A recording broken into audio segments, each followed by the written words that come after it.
Last fall, we planned ahead in a big way with some daffodils, crocuses, and a whole mess of tulips. I'm so glad we did because winter is barely behind us and already we're popping with some serious color.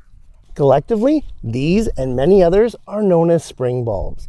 Yes, they're planted way back in the fall, but they come alive and bloom in the spring, which for me is right now. We get to enjoy these fabulous blooms now only because we had the forethought to put these bulbs into the ground right before last winter. So, while these guys come of age, let's continue that diligent planning and plant our summer bulbs. Hi, I'm Jeff from the Ripe Tomato Farms. Welcome back to another episode of the Garden Quickie, the show where in 2 minutes or less, diligent planning is our middle name. And today's episode is all about these summer bulbs. Specifically, my top 4 choices of summer bulbs to plant this spring. Time short as it always is, so let's dive in. Summer bulbs are different than their spring counterparts in that they don't need, nor do they want, a winter chilling period. So, instead of planted in the fall for a spring bloom, summer bulbs are actually planted in the spring and then come alive that summer, as their name implies. And this leads us to the first of our top 4 choices, which are the lilies. Now, these guys come in as many types and varieties as they do sizes and colors.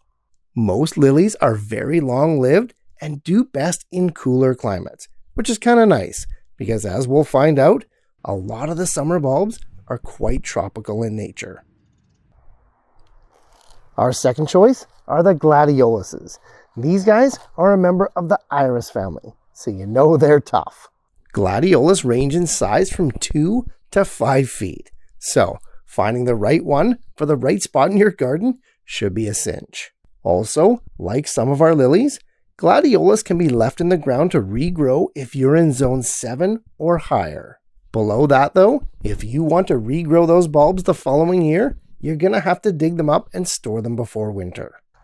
At number 3, we've got begonias. Now, these guys are a bit more tropical, so if you live in a cooler climate like mine, well, their growing seasons can be short, but they've got one positive going for them. They absolutely love the shade. Some growers go as far as saying that begonias actually prefer the shade, giving these guys the distinct advantage of going where some other bulbs simply can't go. And finally, last but not least, we have the big daddy of summer bulbs, dahlias. The most impressive, outstanding blooms, but only in the right conditions. You'll find that dahlias are kinda picky like that. So, give them a nice, loose, well-drained, rich soil that's slightly acidic. Absolutely great for container setups. Just make sure that your soil is at least a foot deep, even for the smaller types. Summer bulbs. The yin to the spring bulb's yang. A small amount of effort for what amounts to a huge amount of enjoyment all summer long. Know what else will give you a huge amount of enjoyment? Checking out the next episode of the Garden Quickie. Thanks for watching, guys. And hey, if garden quickies are your thing, be sure to click on this playlist here as we explore and solve more growing issues in 2 minutes or less.